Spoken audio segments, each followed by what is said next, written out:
मेरा क्या कसूर एपिसोड 83।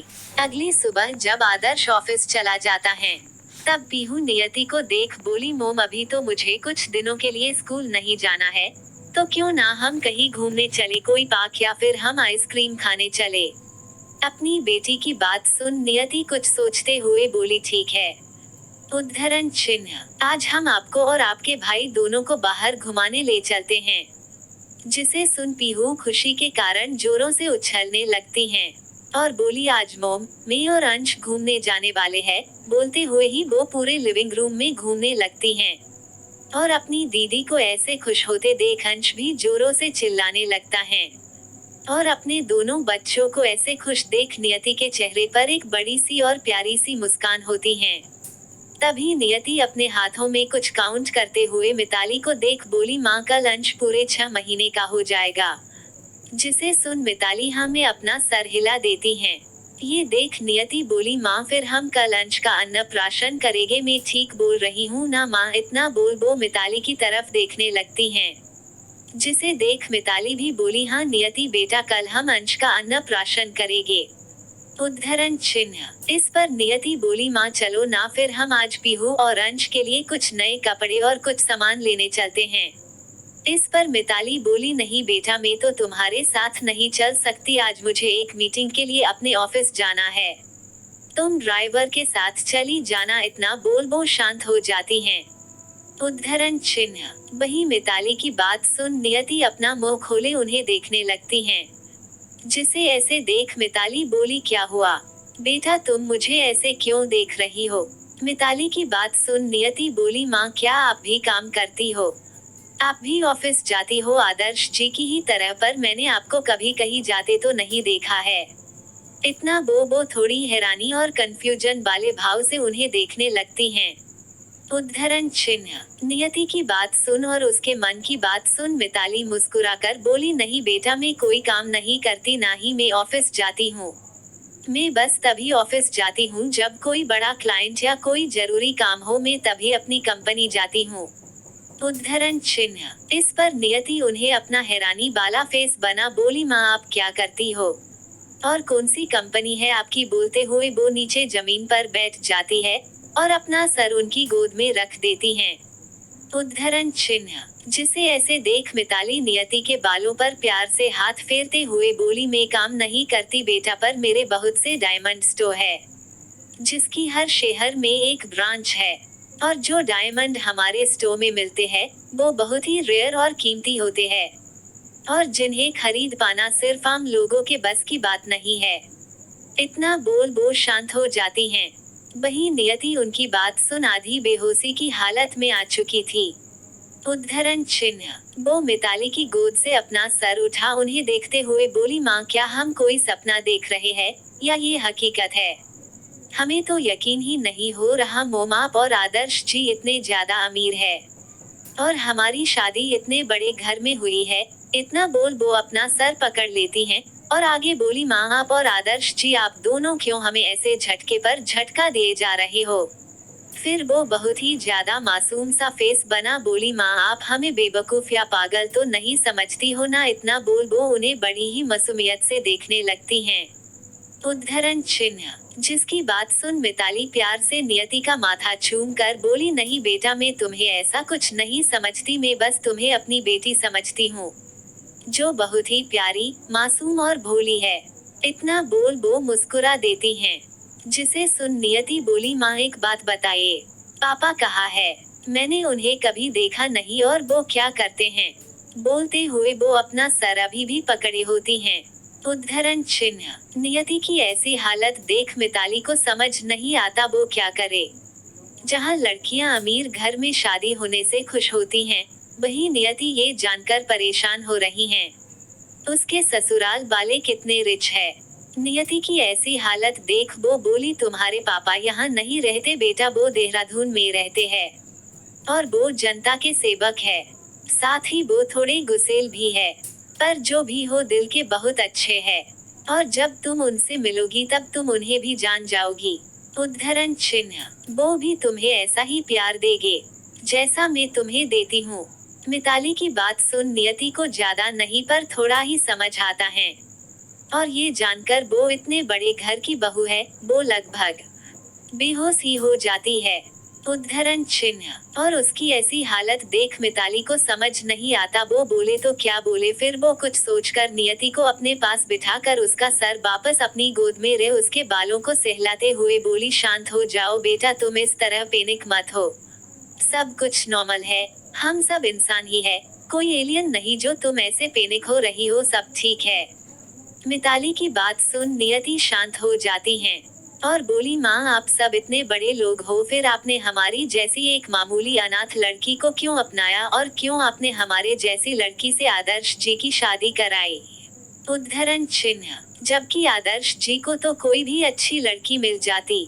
नियति की बात बीच में ही काट कर मिताली बोली, आदर्श को लड़की तो कोई भी मिल जाती बेटा, पर जो भी आदर्श की पत्नी बनती वो बस आदर्श के पैसों और पावर से प्यार करती, मेरे बेटे से नहीं। और मुझे मेरे बेटे के लिए एक ऐसी लड़की चाहिए जो उसे समझ सके। उद्धरण चिन्ह। जो मेरे बेटे के पैसों से नहीं बल्कि मेरे बेटे से प्यार करे। उद्धरण चिन्ह। मुझे एक ऐसी लड़की चाहिए थी जो मेरे पोते और पोती को अपना सके और उन्हें एक माँ की तरह प्यार करे। और साथ ही मुझे एक बहू नहीं बल्कि एक बेटी चाहिए थी, बिल्कुल तुम्हारी ही तरफ प्यारी। और नटखट बोलते हुए वो नियति की नाक खींच लेती हैं। जिन्हें ऐसा करते देख नियति उनके दोनों हाथों को अपने सीने से लगाकर बोली, क्या माँ आप भी ना हमारी नाक क्यों खींच रही हो। इतना बोल वो बेसे ही अपनी आंखें बंद कर लेती हैं और थोड़ी देर शांत रहकर बोली, माँ एक बात पूछे। जिसे सुन मिताली बोली, हाँ बेटा, जितनी चाहे उतनी बातें पूछ सकती हो। जिसे सुन नियति बोली, माँ अपना सच में बहुत अच्छी हो, आप हमें वो प्यार देती हो जो प्यार कभी हमारी अपनी माँ हमें नहीं दे पाई। हमारी माँ ने हमें बस कहने के लिए सारी आजादी दी थी, पर असल में तो वो हमेशा ही बेटे और बेटी में फर्क करती रही है। उद्धरण चिन्ह। पर आप बेसी नहीं है, आप बहुत ही अच्छी हो माँ। इतना बोल वो उन्हें उनकी कमर से पकड़कर हग कर लेती हैं और आगे बोली, थैंक यू माँ हमें इतना प्यार देने के लिए, और थैंक यू हमें इतनी अच्छी तरह से समझने के लिए। इतना बोल उसकी आंखों से कुछ बूंदे आंसू की गिर जाती है। उद्धरण चिन्ह। जिन्हें देख मिताली उन्हें साफ करते हुए बोली, नहीं बेटा, थैंक नहीं बोलते, बरसों से मुझे एक बेटी की तलाश थी जो तुम्हें देखकर खत्म हुई है। अब इसे थैंक्स बोल खराब मत करो। और वैसे भी इन सब में मेरा ही तो स्वार्थ है। इतना बोल वो नियति को देखने लगती हैं। उद्धरण चिन्ह। रोहन का घर। नेहा परी के कमरे में आकर उसे जगाते हुए बोली, परी उठो, क्या तुम्हें स्कूल नहीं जाना या आज सारा दिन घर में रहकर मुझे परेशान करना है। नेहा की बात सुन परी अपनी आंखें मसलते हुए उठती हैं। उद्धरण चिन्ह। और उसे देख बोली, तुमने आज सुबह सुबह शराब पी है क्या जो मुझे ऐसे उठा रही हो। परी की बात सुन नेहा बोली, वैसे मुझे कभी इसकी जरूरत नहीं पड़ी, पर ऐसा लगता है तुम दोनों के साथ रहकर मुझे इसकी भी आदत हो जाएगी। इतना बोल वो हंसने लगती हैं। और नेहा की बात सुन परी अपना मुंह फुलाते हुए बोली, तुम मुझे प्यार क्यों नहीं करती, तुम मुझे हमेशा खुद से दूर क्यों रखती हो, और तुम डेरी को मुझसे दूर करने की कोशिश क्यों कर रही हो। उद्धरण चिन्ह। परी की बात सुन नेहा अपने दोनों कानों पर हाथ रख बोली, कितना बोलती हो तुम, क्या तुम शांत नहीं रह सकती हो।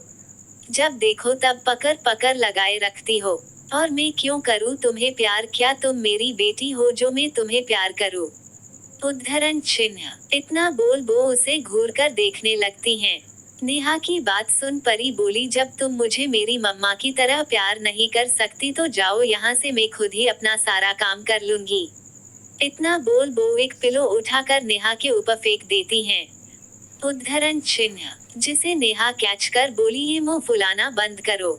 मैं तुम्हारी माँ नहीं जो तुम्हें मनाने के लिए तुम्हारे पीछे भागूगी, तो चुपचाप मेरी बात मानो और चलो जल्दी से उठो, नहीं तो पिटाई पड़ेगी।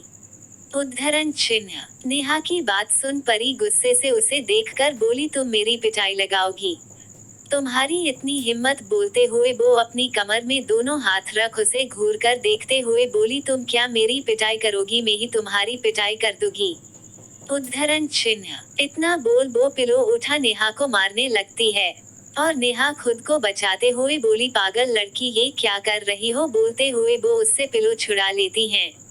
उद्धरण चिन्ह। जिसे देख परी बोली, तुम बुरी हो, तुमने मुझे पागल कैसे बोला। इतना बोल वो नेहा के ऊपर कूद जाती हैं और उसे बेड पर ही गिराकर बोली, तुम्हारी हिम्मत कैसे हुई मुझे पागल बोलने की। इतना बोल वो नेहा के ऊपर ही चढ़कर उसके पेट पर बैठ जाती हैं। उद्धरण चिन्ह। और अपने दोनों हाथों से नेहा के दोनों हाथों को दबाते हुए बोली, तुम्हें तो मैं छोड़गी नहीं। परी की बात सुन और उसकी हरकतों को देख नेहा एकदम हैरान हो जाती है और वो कुछ भी बोल पाती उससे पहले ही परी नेहा के हाथों को छोड़ उसके कान पकड़ बोली, चलो अब माफी मांगो जल्दी से, नहीं तो मैं तुम्हारे कानों को खींच कर एलियन की तरह कर दूंगी। उद्धरण चिन्ह। इतना बोल वो उसके दोनों कानों को खींचने लगती हैं, जिससे नेहा को दर्द होने लगता है और वो अपने कानों को छुड़ाते हुए बोली, अच्छा ठीक है परी, माफ कर दो, अब छोड़ो मेरे कान, मुझे दर्द हो रहा है। उद्धरण चिन्ह। नेहा की बात सुन परी उसके कानों को छोड़ देती हैं और थोड़ी देर नेहा को देखने के बाद परी अपना चेहरा नेहा के सीने पर रख अपने दोनों हाथों को उसकी कमर पर लपेट देती हैं। उद्धरण चिन्ह। और अपनी रोती हुई आवाज में बोली, तुम मुझे प्यार क्यों नहीं करती जैसे मेरी मम्मा मुझे प्यार करती थी। तुम मेरे साथ क्यों नहीं खेलती, क्यों तुम मेरी मम्मा की तरह नहीं हो जो मुझे बिना किसी मतलब के प्यार किया करती थी। बोलते हुए वो रोने लगती है। परी की बात सुनकर नेहा को परी के बुरा लगता है और वो अपने दोनों हाथों को फैला परी को हग करने वाली होती है, पर कुछ सोच वो अपने हाथ वापस पीछे खींच लेती हैं। उद्धरण चिन्ह। और परी से बोली, तुम्हें अपनी मम्मा की याद आती है। इस पर परी बोली, हाँ मुझे मेरी मम्मा की बहुत याद आती है। जिसे सुन नेहा बोली, क्या तुम्हें पता है तुम्हारी मम्मा कहाँ है। इस पर परी ना में अपना सर हिला देती हैं। उद्धरण चिन्ह। ये देख नेहा एक कड़वाहट भरी मुस्कान अपने फेस पर लाकर बोली, जब तुमने खुद ही अपनी मम्मा को खुद से दूर किया तो अब उसे याद कर क्यों रोना, और तुम्हें तो पैसे, बड़ा घर, गाड़ी, ये सब चाहिए था। उद्धरण चिन्ह। तो देखो सब तो है तुम्हारे पास अब, और क्या चाहिए तुम्हें, अब तुम खुश रहो। और है ही क्या तुम्हारी माँ के पास जो वो तुम्हें देगी सिवाय अपने प्यार और ममता के, पर तुम्हें प्यार नहीं दौलत चाहिए तो लो मिल गई तुम्हें दौलत। इतना बोल वो शांत हो जाती हैं और उसकी बात सुन परी रोने लगती हैं। तो नेहा बोली, मैं तुम्हें अगर प्यार भी करूँ तो मैं तुम्हें वो प्यार नहीं दे सकती परी जो तुम्हारी माँ तुमसे करती थी। इनफैक्ट कोई भी तुमसे उतना प्यार नहीं कर सकता, तुम्हारे डैडी भी नहीं। तुमने खुद अपनी मर्जी से अपनी माँ को छोड़ रोहन जैसा हैवान पिता को चुना है, तो तुम क्यों किसी और से ये उम्मीद रखती हो कोई तुम्हें तुम्हारी माँ की तरह प्यार करे। इतना बोल वो परी को खुद के ऊपर से हटाते हुए बोली, अब रोना बंद करो और रेडी हो जाओ। इतना बोल वो वहाँ से चली जाती हैं और परी बस रोते हुए नियति को याद करने लगती है। नियति अभी भी बेसे ही बैठी हुई मिताली से बोली, माँ आप हम पर इतना भरोसा क्यों करती हो, क्या आपको डर नहीं है। हम कभी आपका भरोसा तोड़ दिए या आपके पैसे लेकर कहीं भाग गए तो। बोलते हुए उसकी आंखें अभी भी बंद होती हैं। उद्धरण चिन्ह। नियति की बात सुन मिताली हंसते हुए बोली, हीरो का व्यापार करती हूँ बेटा, एक नजर देखकर ही पता लगा लेती हूँ क्या असली है और क्या नकली, फिर तुम्हें पहचानने भूल थोड़ी करूँगी। उद्धरण चिन्ह। और वैसे भी हमारे पास जो कुछ भी है वो सब तुम्हारा ही तो है। अपनी सास की बात सुन नियति अपनी आंखें खोल उनसे कुछ बोलती हैं, जिसे सुन मिताली उसे अजीब नजरों से देखने लगती हैं। उद्धरण चिन्ह। 84। आदर्श का ऑफिस। आदर्श अपने केबिन में बैठा कुछ फाइल को चेक कर रहा होता है। तभी उस केबिन का डोर खोल वीर अंदर आता है और उसे देख कोई भी बता सकता था वो कितना ज्यादा परेशान है। उद्धरण चिन्ह। जब आदर्श वीर को ऐसे परेशान देखता है तो वो बोला, क्या हुआ तू इतना परेशान क्यों है। जिसे सुन वीर अपने हाथ में पकड़ा हुआ अखबार आदर्श के सामने कर बोला, खुद ही देख ले। इतना बोल वो शांत हो जाता है और आदर्श उस न्यूज पेपर को लेकर पढ़ने लगता है। जब उसकी नजर एक न्यूज में जाती है उसे पढ़ कुछ पल के लिए आदर्श की आंखें हैरानी से बड़ी हो जाती हैं, पर कुछ ही देर में उसके चेहरे पर हैरानी की जगह एक मुस्कान आ जाती है। जिसे ऐसे मुस्कुराते देख वीर बोला, तू कहीं पागल तो नहीं हो गया जो ऐसे हंस रहा है। इस पर आदर्श शांत होकर बोला, तू क्यों परेशान हो रहा है, ये तो अच्छी बात है ना, उस जैसी औरत के साथ तो ऐसा ही होना चाहिए। उद्धरण चिन्ह। बोलते हुए उसकी आंखों में गुस्सा आ जाता है, जिसे देख वीर बोला, भाई मुझे खुशी है, और उस जैसी औरत के साथ ऐसा ही होना चाहिए। जो अपने बच्चों की ना हो सकी वो किसी और की क्या होती, और बेसे भी बड़ा घमंड था।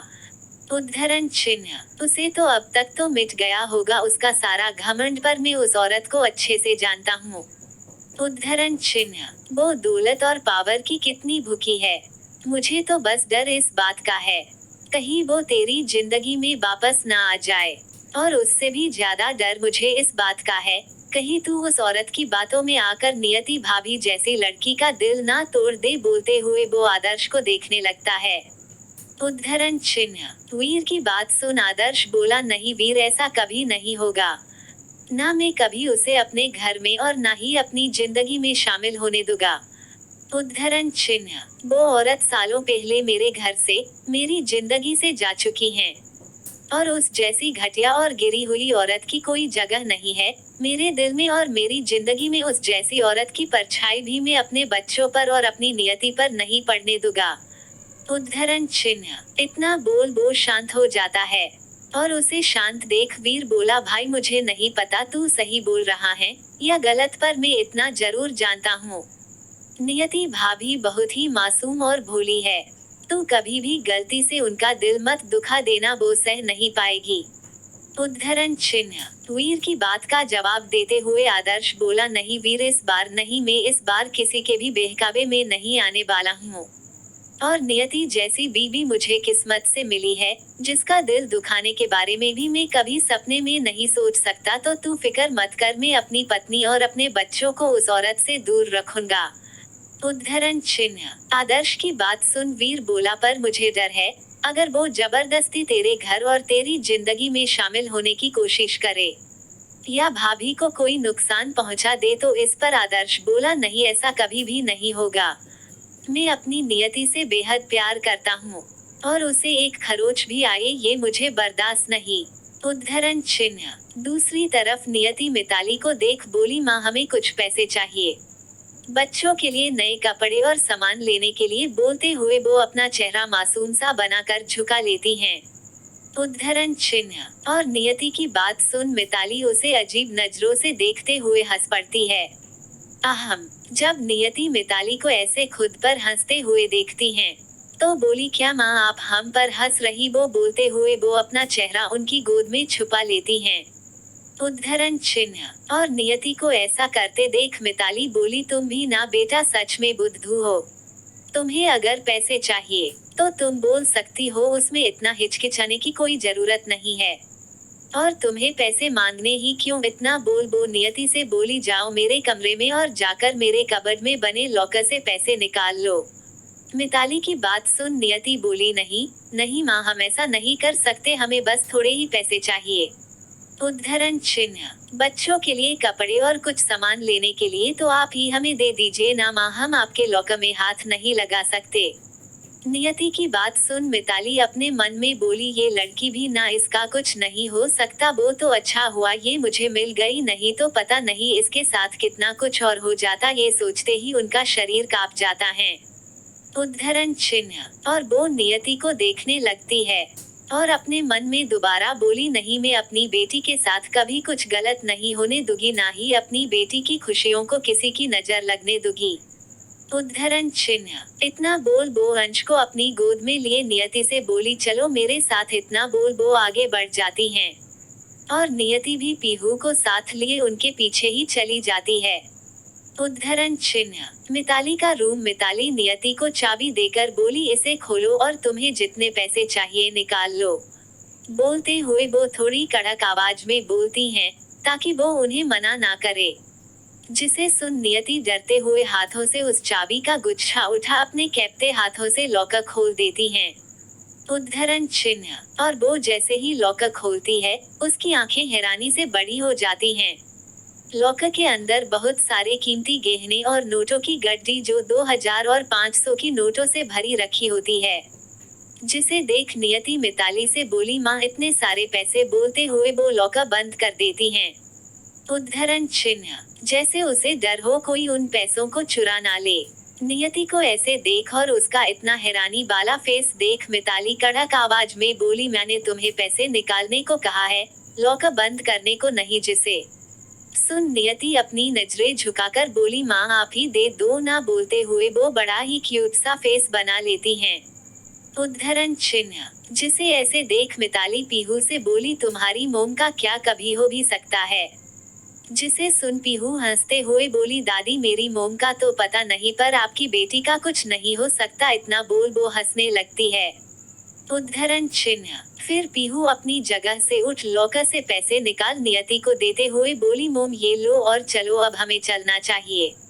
नियति अपने हाथों में रखे उन पैसों को देख बोली, माँ हमें इतने नहीं चाहिए, हम क्या करेंगे इतने पैसों का। उसकी बात बीच में काट मिताली बोली, तुम क्या ऐसे ही जाने वाली हो शॉपिंग में। बोलते हुए वो अपनी जगह से उठती हैं।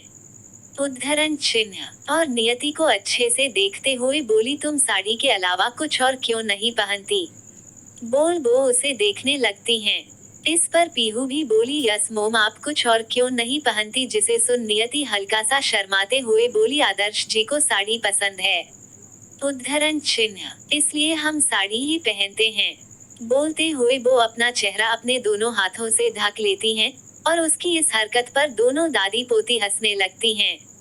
जिन्हें ऐसे हंसते देख नियति अपना मुंह बना बोली, माँ आप हम पर हंस रही हो। जिसे सुन मिताली बोली, नहीं बेटा मैं हंस नहीं रही। फिर वो नियति को ड्रेसिंग के सामने बिठाकर बोली, आओ मैं तुम्हें तैयार कर दूं। बोल वो नियति को रेडी करने लगती हैं। थोड़ी देर बाद जब नियति खुद को मिरर में देखती हैं, उद्धरण चिन्ह, तो बोली, ये क्या माँ आपने हमारे अच्छे भले बालों को करल कर दिया, और हमारे कानों में ये इयररिंग। बोलते हुए वो खुद को देखने लगती हैं। मिताली ने नियति के बालों को कली कर दिया था। उद्धरण चिन्ह, और उसके कानों में डायमंड के छोटे इयररिंग, साथ ही नियति के एक हाथों से कांच की चूड़ियों को निकाल उसमें एक हीरे का ब्रेसलेट पहना दी होती हैं। और नियति की साड़ी, जिसे वो हमेशा ऐसा पहना करती थी जिससे उसकी कमर और बाकी सब ढक जाया करता था। उद्धरण चिन्ह, उसे आज सलीके से पहना देती हैं। साथ ही गले में मंगलसूत्र, मांग में ढेर सारा सिंदूर जो नियति हमेशा लगाया करती हैं। माथे पर एक छोटी सी बिंदी, उस लुक में वो बहुत प्यारी लग रही होती है। तभी मिताली नियति से बोली, क्या हुआ अच्छी तो लग रही हो। फिर वो उसे अपने कबर्ड से एक पर्स देते हुए बोली, ठीक है अब तुम जाओ और अपना और दोनों बच्चों का ध्यान रखना। उनकी बात सुन नियति उदास होकर बोली, ठीक है माँ ध्यान रखेगे। उद्धरण चिन्ह, नियति को ऐसे उदास देख मिताली उसे प्यार से गले लगाकर बोली, मैं नहीं चल सकती बेटा तुम्हारे साथ, पर तुम ड्राइवर को अपने साथ ले जाओ और तुम्हें जो भी अच्छा लगे तुम उसे बिना पैसों की परवाह किए ले लेना, ठीक है। और हाँ नियति बेटा, आदर्श ने तुम्हें जो कार्ड दिया था तुम उसे अपने साथ ले जाओ, क्या पता कब तुम्हें उसकी जरूरत पड़ जाए। बोलते हुए वो एक और ब्लैक कार्ड नियति के हाथों में रख देती हैं। जिसे देख नियति उन्हें हैरानी से देखने लगती हैं।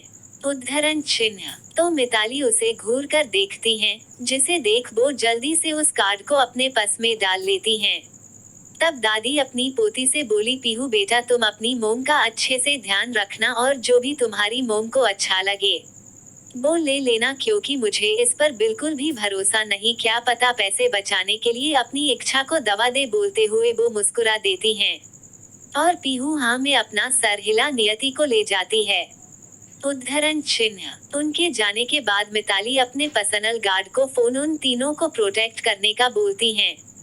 उद्धरण चिन्ह, होटल रूम में एक लड़की मिरर के सामने खड़ी होकर खुद को देखते हुए बोली, परफेक्ट एकदम परफेक्ट लग रही है तू मोनिका, चल अब बाहर जाने से पहले बच्चों के लिए कुछ शॉपिंग कर ली जाए। उद्धरण चिन्ह, नहीं तो वो मुझे देख बोलेगी मैं अपने बच्चों के लिए कुछ लाई भी नहीं। इतना बोल वो अपना हैंड पर्स उठा उस रूम से निकल जाती हैं।